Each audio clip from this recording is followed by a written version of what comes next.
we've got today, my co-partner in this enterprise, AJ Davis, is actually a conversion optimization and an expert and a number cruncher. So she's going to talk about the 10 questions you really should be asking about your business, as well as where to get the answers so that you can continue to optimize your efforts and grow faster. So with that, AJ, would you prefer we do introductions? We're getting a little bit big to do that, or shall we? I'd love for everyone to just let us know if you're a store owner and drop your links in the chat, but maybe we can do a quick around the room and just let us know like what brought you here today. And if there's any specific things you want to get out of this, so that way I can make sure that's actually great. We focus on the right things. Questions. For those who don't know me, my name's Lori. I own an e-commerce agency here in Austin, Texas. We build them. We do a lot of systems integration and software consulting, and we do some marketing. Just depends like on what we do. Actually, we do everything but advertising. Would really be probably the easier way to sum it up. Rory, you're on tap next. Tell us a little bit about you.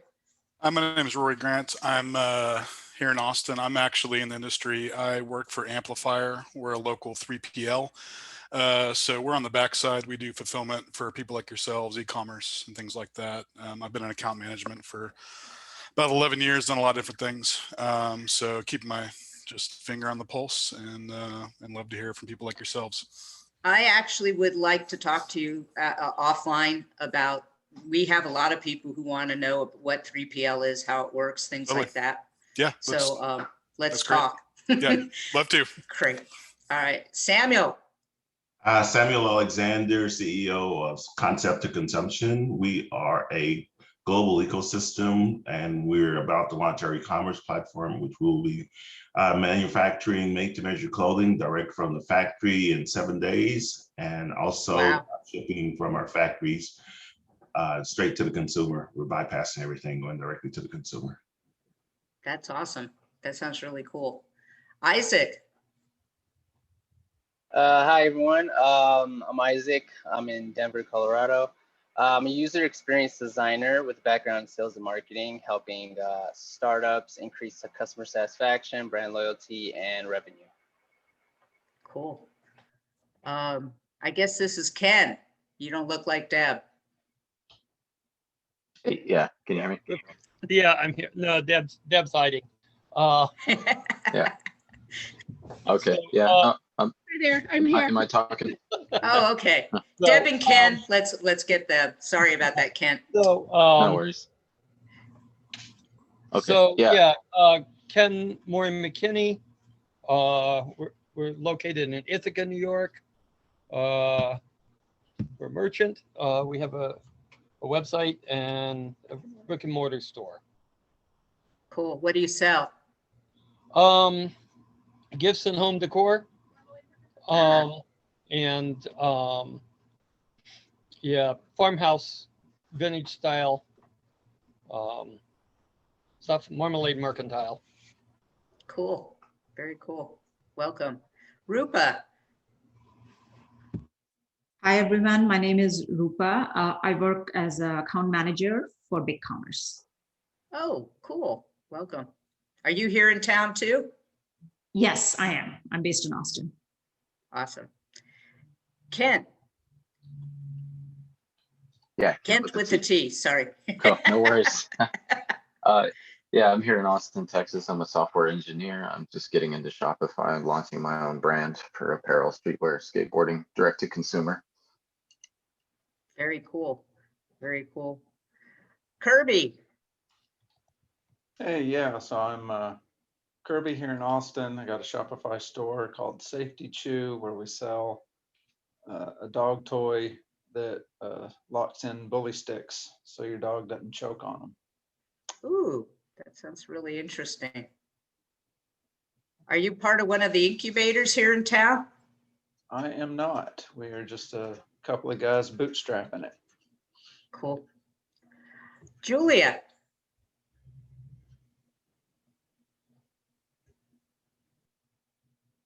Can you hear me?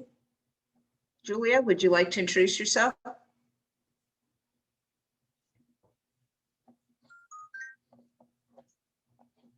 Okay, we'll move on. Josh? Hey, how's it going? Name's Josh. Not currently in Austin. I'm calling in from Seattle, although I do live there, and I'm a merchant. Well, what do you sell? Apparel. Ah, cool. Evan? Hey everyone, my name is Evan Claire Larson. I'm based in Austin, Texas. I work alongside Rupa at Ecommerce as a senior customer success manager. Cool, nice to meet you. It's weird to see new faces and names at Ecommerce. I don't know. I guess you're growing too quickly. I don't want to mispronounce your name, so please correct me. Amaka? Yes, you got it right. My name is Amaka. Oh, good. I'm a third year Doctor of Pharmacy student at the UT Austin. So I just started a brand, MedAid Caddy. It's a way that helps people store medications better. Cool. Very cool. Is it Dawn Marie? Yes, Dawn Marie. I am based in Austin here, and I also am a customer success manager along with Rupa and Evan here at Ecommerce. Cool, nice to meet you. Nice to meet you. Adarsh? Yeah, hi. This side Adarsh. I'm based at India, and I'm starting my own e-commerce platform, so I just want to learn few things. Cool, very cool. Well, with anything we can do to help you grow, let us know. Thank you so much. Teresa. Hi, I'm Teresa. I am based here in Austin. I do not have a e-commerce business or anything, but this was recommended on Meetup, so I thought this would be a great place to learn, maybe get started in one. But I am a clinical informaticist at this time. Cool. What does a clinical informaticist do? Basically, high level, kind of a liaison within the IT support system at the hospital in healthcare. So work in IT, but work in health with a healthcare background. Huh. I used to be a respiratory therapist. Wow, sounds interesting. Darren. Hey, everybody. Darren Marshall, based up in Dallas, not too far from you all. I head up the user experience practice at JCPenney. Before that, did a fair amount of e-com consulting and saw the topic, thought this would be interesting. Cool. I have a feeling you probably can offer up a lot of useful information. Let's connect on LinkedIn. For sure. Yeah. So we love to hear from larger retailers because you get to experience the world a little differently than most of the people that are part of the group. Rick.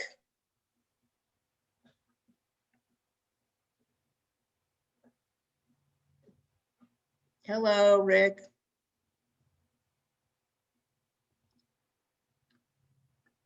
Okay, he's not answering. Ginkgo Academy.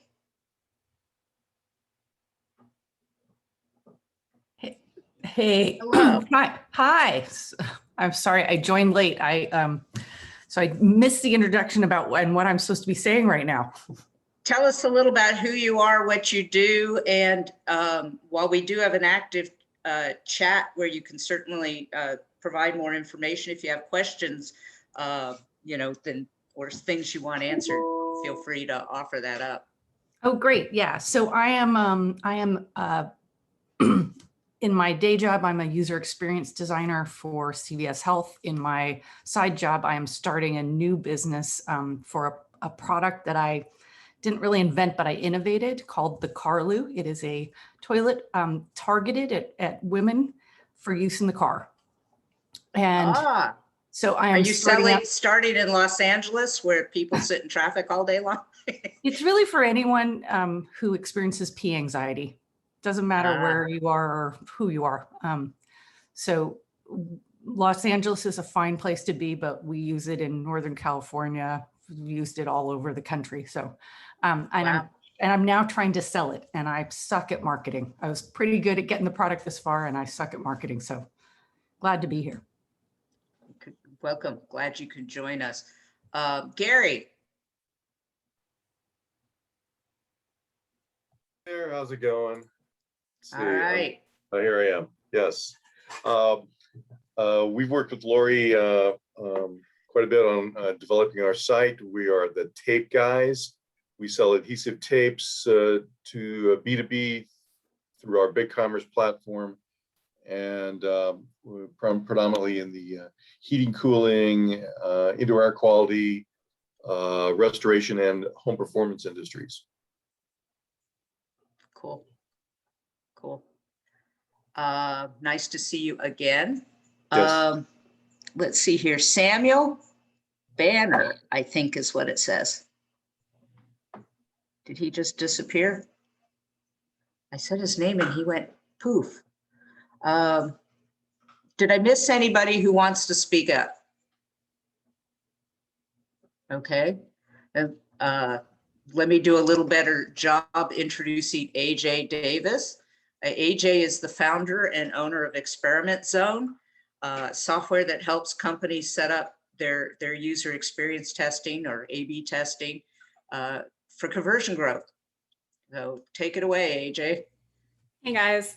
What I'm going to do today is we're going to talk about some questions you should be asking. I'm a big believer that before we look at any data, we need to know what we're trying to answer so that we can focus on the right things.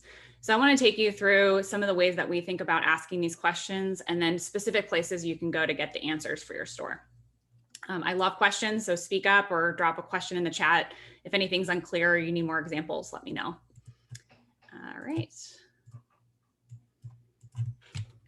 So we're going to go through why we need to start with questions for your business, what the 10 questions are you should be asking and where to get those answers, and then making sure you're finding the right questions for your business. And then I have a giveaway at the end as well as a little incentive to stick around. Lori gave me a great intro, so I'll kind of flip through these pretty quickly, but we're really all about finding those little incremental ways, the little pieces of friction that get in the way so that customers don't end up just giving up and saying, hey, I know what to expect on Amazon, so I'm just going to go there and buy it instead or buy some competitor instead. We want to make sure customers can stay on your site and have a great experience and convert on their first visit. And my email's here. It's aj@experimentzone if you want to chat as a follow-up. All right, so what are the reasons to start with questions? Curiosity, we want to learn things. We want to know about our customers. We want to know what they like, what they don't like, but we really want to learn so we can move our business forward so that we can get ahead of competition. A lot of companies I talk to are kind of aimlessly collecting data. There's a lot of companies out there that will sell you a subscription and say, we're going to change your business. And all they're doing is really collecting the data. So you've got to put the data into action or know what to do with it in order to derive value from it. And then all those insights should lead to action, which will help you grow your business. So just a quick intro to conversion rate optimization. If you haven't heard this before, it's really just the process or the thought workflow of what is it about the customer experience today that needs to be improved so that visitors become customers when they come to your store. It could be things like you want more people to order, you want people to share their email address, you want them to reach you. You've got to know what it is that you want them to do, and then you focus on what's getting in the way of people doing that today.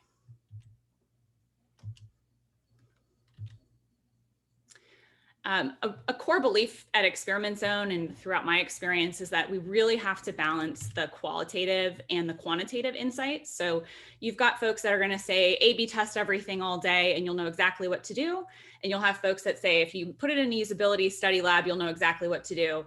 But really, to me, it's the collection of different signals from different inputs that's going to give you a stronger sense of who your customer is, what makes them tick, what they're having trouble with, and what's going to be the right solution to solve problems they're having.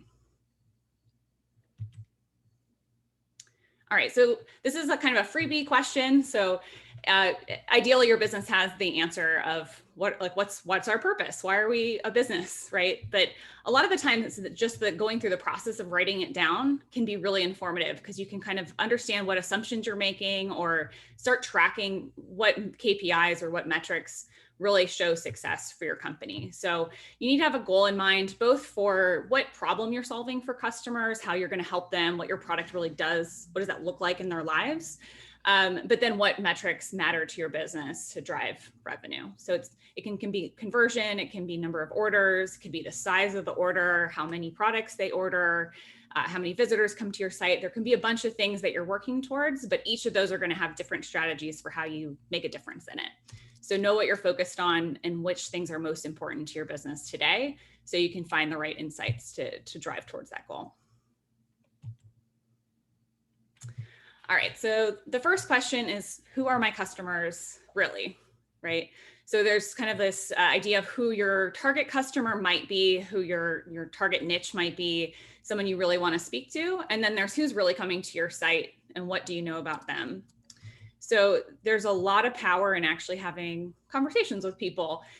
Talk to people who've purchased from you recently and understand what's gone on with that experience for them. How are they really using your product in the day-to-day? What surprised them about getting the product or about starting to use the product? Potentially they're using it in ways that you haven't thought of and could be a whole different advertising campaign for you. So don't just do surveys and just like get reviews, I like you, I don't like you, but actually schedule follow-up conversations, especially in the early days, can be really impactful to helping understand and grow empathy for what your customers are going through. And my pro tip on this is that you should write down the words they say, because it's going to be better marketing copy than anything you'll ever come up with. So the verbatim things that people say and the words they use to describe their problems, you can then build out into email campaigns, SMS campaigns, copy on your website. So the tactics that we use to get there, interviews are really powerful. You get to ask why, just keep asking why, and you'll get really deep to the root of the problem or the root of the motivation for your customers. Surveys are great to start getting sort of in aggregate what's going on. And then tools like Google Analytics can start revealing some behavioral differences, what devices people are using, where they're located. So you want to understand what's important to your customers. What words do they use to describe why your product's important to them? How does that fit into their life? Are they using it every day? Are they using it for specific moments in their lives? Like if you're selling a tax product, maybe people never want to think about your product and they just want it to be functional and get that problem out of their way. Versus if you have if you produce coffee mugs and you want somebody to have that be part of their daily enjoyment, right? So you want to understand, do they love your product, or is it just sort of something that it's solving a problem and getting it out of the way and they don't want to think about you anymore?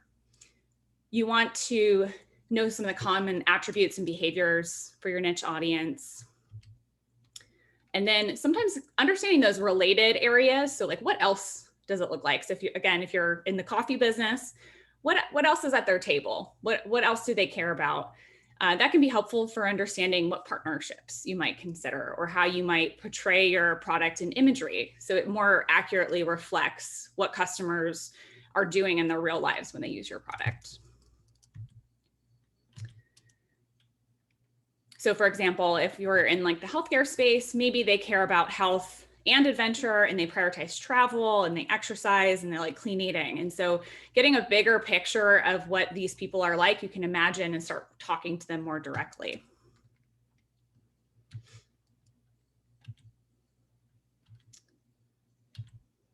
So here's some examples of where you can go in Google Analytics. I'm going to be dropping a couple things in today of like, if you've got this set up already, what reports can you start looking at today to understand some information? So in the audience report, this is the kind of the navigation you'll see in Google or Google Analytics. There's a bunch of information here, like the languages people use, where they're coming from, what device they're on. All this stuff is important to just build up a sense of who's coming to your site. And there's some visualizations, so you can see, mostly US, but kind of all over. You can get a sense for, are people coming back? Like, are they just kind of one and done? And what does it look like for each of these groups? What's the breakdown of people? And so that what you can do with this data is to start thinking about the journey that each of these customers might go on and how that might be different in the initial visit versus later sessions when they're really engaging and learning something different. And here's some example of devices. Another tool that's really helpful is to build customer personas, or kind of a visualization of who your customer is. There's lots of techniques for how to get to this. There's really research and data-driven approaches, but you can also kind of just do this off the cuff, or you can do it based on someone you've actually met who's actually worked from you or has purchased from you. Because what you want to do is when you're writing your copy or when you're building your site experience, you don't want to be thinking about yourself and what you want from it or how you want to talk about it. But instead you want to say, if I'm sitting across from Mark at coffee, what are the words I'd say to him to describe what our product is, how we help him, what his experience is going to be like getting our product. And it's going to be different than if you just say, I, or we do all this stuff, but instead, hey, Mark, this is what you're going to expect. And you can start thinking about what questions might he ask and how might Mark be different than Maggie if they have different kind of things going on in their lives, different roles at their companies, different goals with your products. And then you can think about for each of these people, what are their real needs and how are they different from each other? And then our second question today is, where are the leaks in my funnel, right? So we need to understand, across the marketing journey or customer journey, somebody's going to find you somewhere. And then some percentage of them are going to get to your website. Some percentage of them are going to go from your landing page or your home page to product pages. Then they're going to find something, they're going to add it or not. And so each of those moments are sort of different mindsets or different needs for the visitor. And you want to focus your efforts on knowing where it's the most leaky so that you can figure out the problem there. So rather than boiling the ocean and solving all problems all at once, let's find out where the biggest leaks are and focus there first. And this comes back to behavioral and Google Analytics again. You want to know where people are first interacting with your business off-site, and then where they're landing when they do get to your site. And then you also want to understand what happens when they leave your site. So there's certain pages or certain page types in your store where people are just not really, they're just bouncing, they're leaving without taking action, so that you can go and reflect and see what's going on there. So for example, after landing on our site, visitors are most likely to leave from a collections page. Might be something we can learn from asking this question in Google Analytics. And we can then have our team focus on looking at the collections page and understanding and potentially observing customers use the collection page so you can really see like, oh, that's why they're confused, or this is what's creating some friction for them on this page.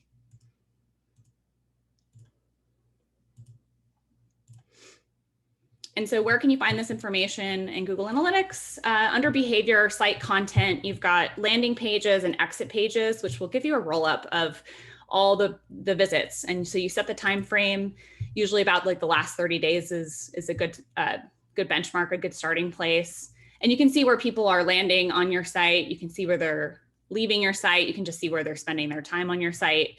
If you want to take this a level deeper, you'll want to segment this by what kind of customer they are. So you could ask for people that are coming from a paid ad, where are they landing and where are they exiting? Is there a lot of overlap in those, or are they making it a couple steps in and then ultimately leaving? So you'll want to ask that question for each of the different audiences that we defined as part of the last question. And then a second report to look at to understand this is if you have enhanced e-commerce set up, which if you don't today, go do that. That's probably your only takeaway, is to make sure you've got that data coming through.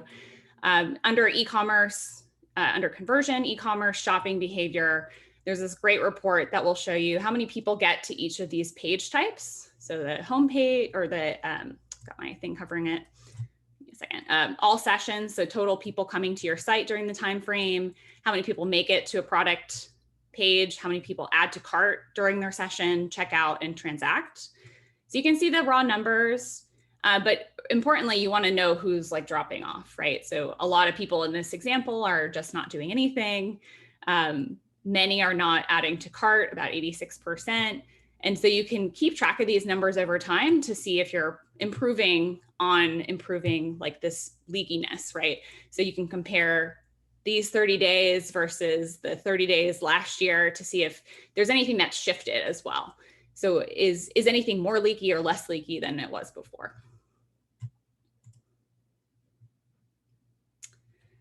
All right, and then any questions so far? Looks like we're none through. Lori, anything can't come through? No, okay. All right, so our third question is starting to understand, do visitors really get what your business is about? This is the number one issue we see when we work with a new customer, is that they know their product so closely that they're not realizing this disconnect that they have with their audience. And so somebody comes to the site who's new and they miss just saying, we sell shoes. Like, here's what we do, or here's how we help you. We sell shoes for runners. You know, we want to make sure that first impression is not just this site's beautiful, or I like the imagery here, but we want to make sure they understand what the products are. Because if they don't, there's plenty of other things that they can figure out more quickly and they'll bounce. So first impressions matter.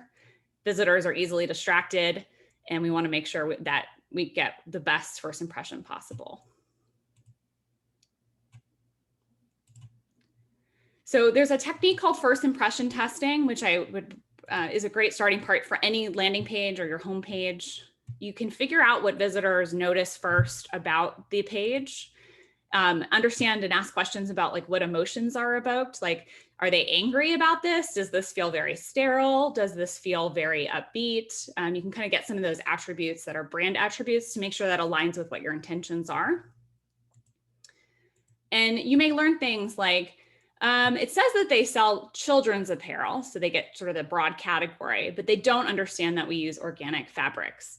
So that gives us an opportunity to like bring that out more directly with copy and with photography above the fold on those first impression pages. And some of the tools that you can use for this, Usability Hub has a tool that's actually dedicated for first impression testing. It's very low cost. I'd highly recommend just setting that up, asking some questions, taking some notes on what people are responding to on your site. If you want to go a little bit deeper, you can set up a first impression test with usertesting.com or Try My UI, and then also ask them to do other things like share your first impression. Okay, now find a product and check out, and you can watch that whole journey, and you'll find all kinds of pain points that people have or confusion they may have with your site.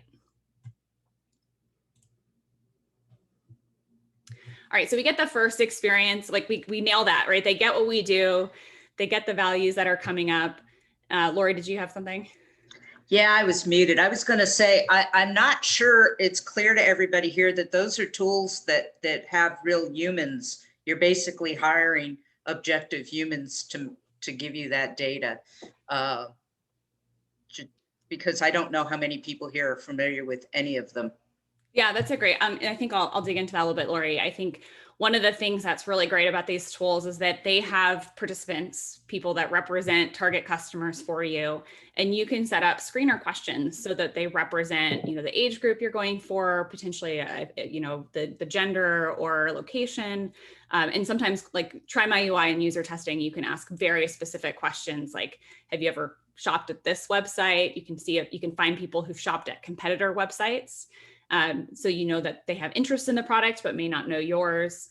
And then you get real insights from real people who've never experienced your site. So it's truly a first impression. It's not a machine guessing, but it's a real human saying like, this is very confusing, or I 100% get what this site's about. And it's a great thing to do a couple times a year as things are changing, just to make sure your marketing campaigns aren't detracting from that new customer experience of your landing pages. Anything to add there, Lori? I mean, I think, you know, it's funny because you and I both see that people will go into Facebook groups and ask people about the site. And sometimes you get some tremendous insights. And sometimes you get people who don't have a clue what they're talking about. Mm-hmm. And the nice thing about this is it's one of the few opportunities to, again, make sure whoever's answering is in your target market, and B, that they're not trying to sell you anything. Yeah. You Well, know, and I so think- you're really getting better info. I think part of the problem too with using like like sourcing from your friends and family or Facebook groups is that people will like get into nitpicky things rather than impactful things. So if you structure the study the right way and you do a first impression test, the tool is going to show the site for 10 seconds and then take it away. So they can't linger and make up and say, oh, this thing in the footer distracted me. They're going to really get a 10-second look at your site and have to respond to it with, you know, what was this about? So there's definitely some more kind of structure you put in place. And I agree with you, Lori. I think people are trying to sell stuff on Facebook, but the other thing they're trying to do is they're just trying to like offer something new. And so you might find just a list of like small things that are more opinion than true friction points for people. You know, it may not be that this particular wording is the problem, but rather like people just can't read your font because it's a low contrast. And you're not necessarily going to be able to distinguish that if you crowdsource it. Yeah. Thank you. All right. So we've got the first part of the experience right after that, right? So question 3, we have the right first impression. So what happens after somebody learns about our product and we've conveyed to them what it does, how it's going to help them make a difference in their lives? How do we get them to actually purchase? And the flip side of that is, why do people leave without purchasing? So folks that take action and kind of spend time on your site, but ultimately leave, there's something missing or something getting in the way of their experience. And we want to figure out why that's happening. So one of the ways that we like to do this is for folks who have showed a commitment to buying a product. They've gone through, you know, I always picture being in a Target where like they've gone through with the shopping cart, they've picked out all these items, and then they just like literally leave a shopping cart full of everything they needed at the register because the line's too long, or because they got a phone call and their kid's sick at school, or it could be 100 reasons why you might do that. But we need to ask our customers because we're not there with them to observe what else might be there. So the research technique is called an exit intent survey. So what this means is that visitors are on your site, they've taken some action, but now they're moving to leave the page. There's lots and lots of tools out there that will help trigger a survey at this point. You know, kind of the classic tools like SurveyMonkey, Shopify has 100 apps that will trigger this for you. A lot of email capture tools will offer this as a functionality as well. So the tool's not as important as the question. And we want to say, hey, what's going on? Like, why are you leaving right now? What are you looking for? Or how has your experience been? We do this a lot with customers and find that asking, like, what are you looking for can be helpful because it can help us understand, you know, are they looking for a coupon code, or are they unclear of the shipping policy? Because the solution to which answer of those you get is going to be different. You might bring in more information into your checkout experience to give them confidence that it is free shipping, or you might have to, you know, decrease the prominence of the coupon code because you just don't offer that many. So the solutions will vary based on what kinds of things you hear. So, you know, for this example, you know, if about half of your people are leaving for a discount code, we want to either make it easier for them to like copy and paste it, automatically apply it, or like don't emphasize promo codes if that's not a core part of your business. A lot of these tools like Shopify just like by default show a coupon code field and it's exposed. It's something that our eyes gravitate towards. And so if you're not offering promo codes, we need to make sure people aren't getting distracted by that. Anybody have any questions at this point? Okay. So we talked about first impression. We talked about what's keeping people from purchasing at the end. Now we've got to figure out what's going on in the middle, right? Because there are people who don't find a product. So finding things in the navigation is a really common problem that people have. The order of what shows up in your navigation is really important. So we want to figure out what customers are struggling to find, because the more easily they can find something, the less friction they'll have to finding a product, getting excited about it, and buying. So the tools for this, the research technique is called tree testing. And basically what it does is it maps out your navigation into multiple layers, and you kind of see where they click through the navigation to find where it would be. And then they're either successful or not. So the data report you get back is like, you know, when people are looking for socks, 80% of them go to the wrong place first. But when they're looking for t-shirts, everyone goes to the right place because the navigation says t-shirts. So it's a really good way to figure out what product categories are hard to find, where it's creating confusion on your site, finding out where people get lost, and generally like looking if those products matter, like if socks matter to you, that's a great way to say, okay, that's our new priority. We need to go focus on solving the visibility of socks in our nav and on our site.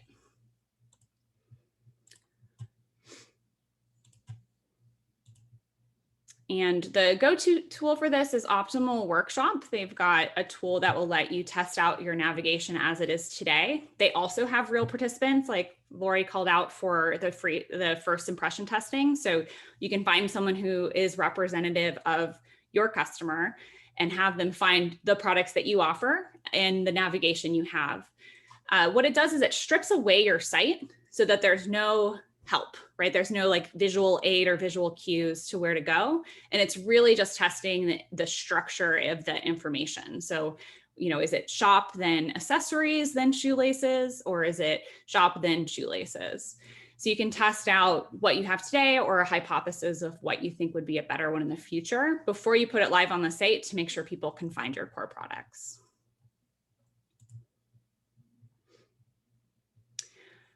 And then just kind of a general question, or like, what are the friction points killing conversions? Like what's getting someone to say, yeah, I'm going to go to Amazon for this, or I'm not dealing with this site.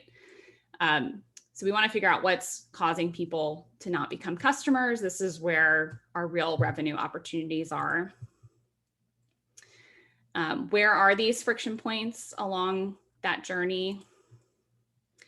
We want to know where people are getting stuck, where they're dropping off, what pages they're exiting on, because at the end of the day, we can't boil the ocean and fix every single part of our experience and have it work for everyone. We need it to be the places that have the biggest friction and are the highest value pages are where we make sure we focus our attention first.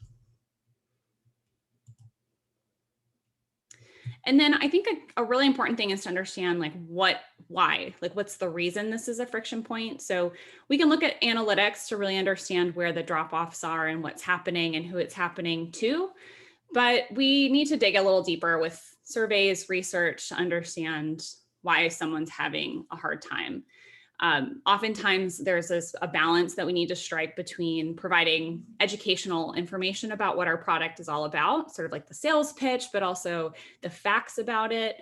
But on the flip side, in a lot of testing, the more simple the experience is, the more people are just gonna like go ahead to the next step. So you've got to like strike the right balance in how much you provide, the right kind of information, the right place for those things. And it can change over time too. Customer expectations are changing too. So you want to keep an eye on those and don't assume they're solved forever.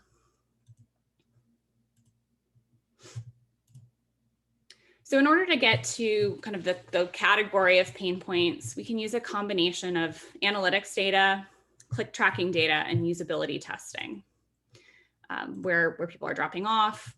Are they interacting with the right elements on your page? So oftentimes people spend a lot of time building out a beautiful asset, like a long video telling the story of their brand. But if customers don't know it's a video and you can click play, it's not going to have an impact. So making sure you're seeing interactions on the things that you want people to interact with, making sure those interactions then lead to conversions are all important to understand. So if we see, for example, visitors mostly dropping off on product pages, we might look at a heat map to see that people aren't actually scrolling down to see that product video. And so then they're just not sure how the product works because they didn't see the video and you don't have it written out. So that insight can then lead to a bunch of different solutions that you could test out. Should we move the video up the page? That's probably a good thing to test. Should we take some of the content from the video and put it in a bulleted list in the description? Great idea too. So by aggregating the data and saying, here's what's happening, where they're dropping off, here's the experience on that page, what people are really doing with the page, and then why, what people are really confused about. That leads to a clear action. Do you have favorite tools that you like to use for, because this is something, you know, that you would obviously use, like heat maps or scroll maps, clip map? Great question, Lori. So for click tracking tools, Hotjar has been a really popular tool for a while. They had a really good entry point, price point. Microsoft Clarity's come on the scene recently, and they collect a lot of data for free on your site as well. So we've started using that and getting some great insights, and they're presented a little differently than Hotjar.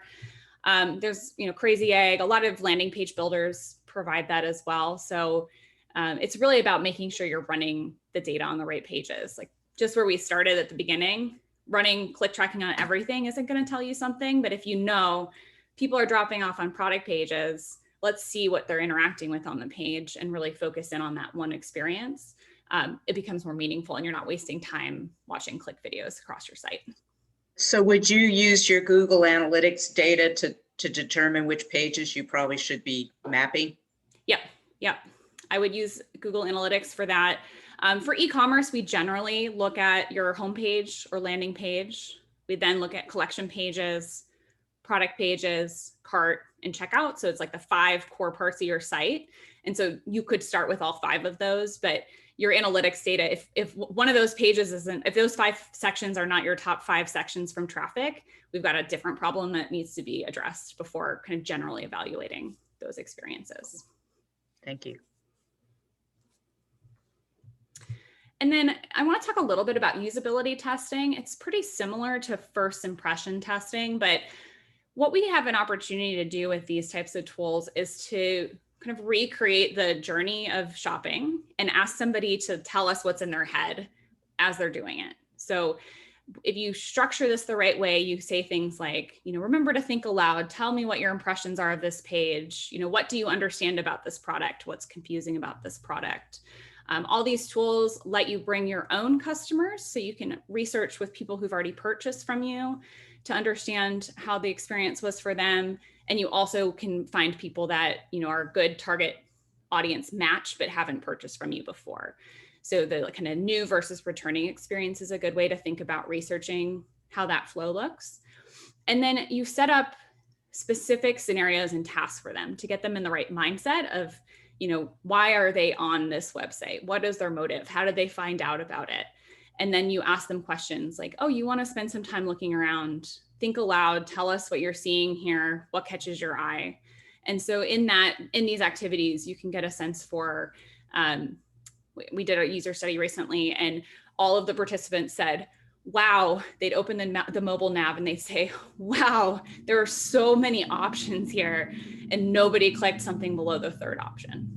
And it was very revealing that the architecture of the site was too specific rather than you kind of giving people a direct path to where they wanted to go. So these are a little bit more sophisticated to run than first impression testing, but they're going to give you really clear senses of where to focus your team's time.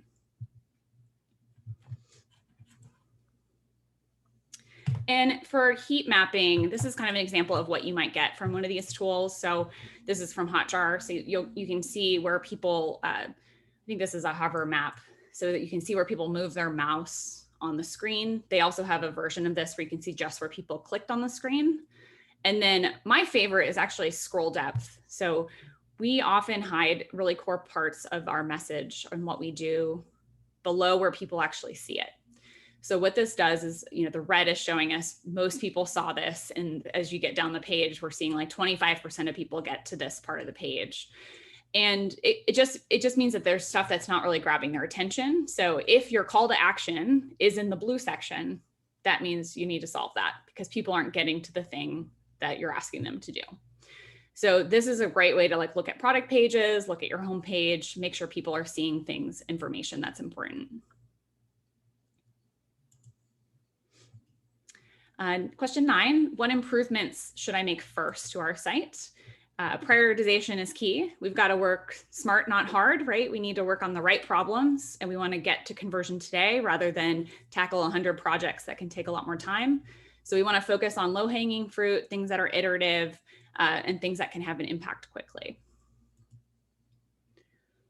And then we want to measure it. So how much do any of these changes that we're finding from the data actually make a difference, right? We can't just make changes, hope it works, and kind of move to the next thing. We want to make sure we really understand by how much, what was the impact? Was the assumption that we made about the problem and what would solve it impactful? Did it help our customers? Did it get us more conversions? We need to have a plan to learn from these things instead of just hoping that they worked. And then sizing this will help us look and say, okay, well, if people really responded well to the video on the product page, we should probably prioritize thinking about video content elsewhere on our site. Do you have recommendations for the tools to compare what your state is today versus testing? A/B testing. You're anticipating all my slides. Thanks, Lori. So there's tools for both prioritizing your tests and then actually executing on the A/B test. Some of these are really easy to start up on your site. And the hard part is making sure the idea is the right one to test and that you know how to read the results. So you want to design your test plan. You want to have a stated, this is what we're changing and here's what we think will happen, so that by defining what we think will happen, we can make sure we collect that data.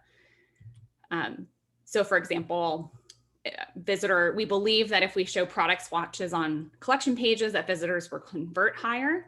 Well, if for 50% of visitors, we don't show product swatches, and for 50% we do, we can see if the conversion rate goes up or down relative to the other group to understand whether those product swatches are helpful to have there or not. And Lori, to answer your question, there's some great tools out there. They kind of fall under the testing and personalization platforms terminology. There's some very sophisticated tools that are out there. I used to work on Google Optimize, so I'll state that as part of my bias, but Google Optimize is a free tool. So if you've got Google Analytics already set up, it's very easy to start using the A/B testing tool. Google lets you have 5 tests running live at a time without charging you. So that would cover your homepage, collection page, product page, cart, and checkout, which are all those core parts of the journey that we talked about. So you can really be improving and measuring, did those improvements help, by using Optimize or another tool.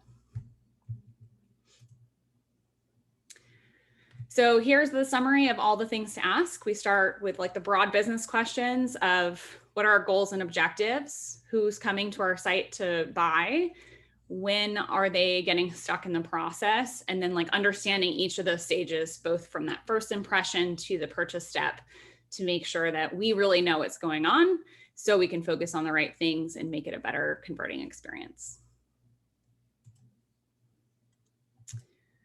And the giveaway I promised is we've got a conversion report card on our site. Basically what we'll do is you choose a landing page or your home page, and we will give you specific fixes and a grade of how you're doing. So you'll know how to think about some changes that you might test out or make improvements on for those experiences. I'll drop that link in the chat. Good. All right. I was writing it down, but I don't have your link in the chat. Yeah, I'll grab it. So, so I think that's it for my presentation, but I'm happy to answer any questions with the remaining time. Anybody have any questions about where to find this stuff, or how you're thinking about your own questions for your business?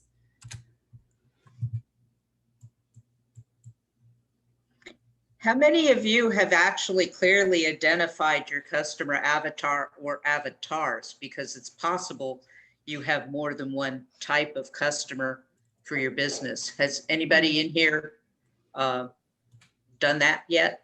Do you know who your customer is? We do. AJ, thank you very much. I found your presentation to be very, very helpful. We have identified our customer characteristic. Obviously, we're in the B2B world, so it's a little they're very simple people. It's not too complicated. But yes, there's some good stuff here. Thank you.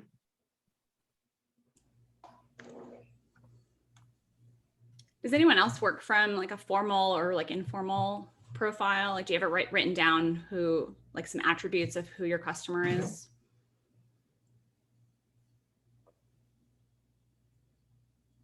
Sounds like this could be a follow-up for us, Lori, is to go deep on that. Would that be helpful as an upcoming topic? Yes, it would be. Okay, yeah, let me make a note of that. It's a pain in the behind, but it's really well worthwhile. One of the things that I think is, a lot of people, you start a business because it's either a hobby or a passion or something, you know, you've got some level of expertise. And that's obviously part of what you're going to test with that user impression is whether or not somebody understands what you're about. But you also have to think like your customer, because in many cases, your customer is nothing like you. So Gary, you're probably a really good example of somebody who set up a tech company, but your customers are not necessarily tech oriented. No, they're not. Yeah. So I think it's really helpful to especially if you've been around a while and you can take a look at Google Analytics and get some starting baseline for demographics. No. Yeah, and you'll start discovering that there's more than, like, there's the niche, the focus point of like who your target is, but then you're going to start seeing these other people that are using your products in other ways, and you'll want to start being able to talk to them as you grow. And one of the things that I often see is that the personas that we build then map to specific landing page experiences. So we can think about speaking to that particular group of people, because the needs for someone, you know, if you're in the pet supply business, if you're a cat owner versus a dog owner, yeah, everyone's pets, but you might feel really passionate to really only be talking about dogs or only be talking about cats if that's your group. So you can take those personas and not just visualize that person as a theoretical, but you can create real content around that experience. I'll interject here. AJ, I thank you so much. And Lori, thanks so much for this. I've got to jump on a team call here just right now, but really enjoyed it. And I look forward to go through the replay actually to make some notes on some of those links. Great, thank you. Thank you so much. See you again. We will post the videos. Okay, great deal. Bye-bye. Well, we have a few more minutes. Let's see if we can't answer some of your questions. Please, no such thing as a dumb question. Yeah, I have a question for AJ. Being from like marketing, I know that they use customer avatars, and then user experience design, they use personas. Do you see like are those like the similar things that you use, or do you have like two separate personas and avatars for marketing and then user experience? Do you kind of use both of them to help both areas out? Like, what are the differences and commonalities? That's a great question. You know, I think academically there's differences between the two and how you might arrive at them. We kind of sit in between the two. So we often work with like the product teams and the marketing teams. And so we're really thinking about user experience. So we do end up thinking a little bit more of personas and like what behaviors are behind it, what some of the challenges are that they have. But I think that at the end of the day, it's not so much about the asset of having a face with some words under it. It's about actually having the conversation of who are we speaking to at this page? Like, who's the target audience that we're talking to with our site or with our ad copy or with our onboarding experience? Because I think a lot of the times we think it's like a one fit solution for everyone. But if you start thinking about like your own set of friends or your family, the way I talk to one of my uncles would be very different than how I talk to my niece. And so it should be the same way when I present and onboard them to my product or experience. Thanks for your question. Yeah, thanks for your answer. Anybody else? I'm happy to answer by email too. So again, my email is aj@experimentzone. So I'm happy to have a follow-up chat if any of these things like spark some curiosity about your own business. I love to talk to people about making sure they can answer these questions. So feel free to reach out to me and we'll post this. So if you want to replay it, it'll be on our YouTube channel. And thank you guys all for coming today. Well, looks like we're right at time, so we can wrap up there. Yeah. So I just want to let you guys know next month, we're our topic, we're going to hold some of it close to our vest, but what we're going to do is introduce some conversion tools that you probably haven't thought about. They're really kind of bleeding edge or newer, or they're things you thought were too expensive for a smaller store, a mid-market store. So I do enjoy looking forward to that. In August, it looks like we're going to talk about the Apple changes, the new iOS privacy changes, and how you manage to work around them so you don't lose all that important data to know who's buying your product and you can still reach Apple customers. So that's what's on topic the next couple of months. If you want, we haven't exactly fleshed out those postings, but you can register now anyway if you like. So we'd love to see you all again. Thanks everyone for joining today. We'll see you next month. Bye. Thank you, AJ.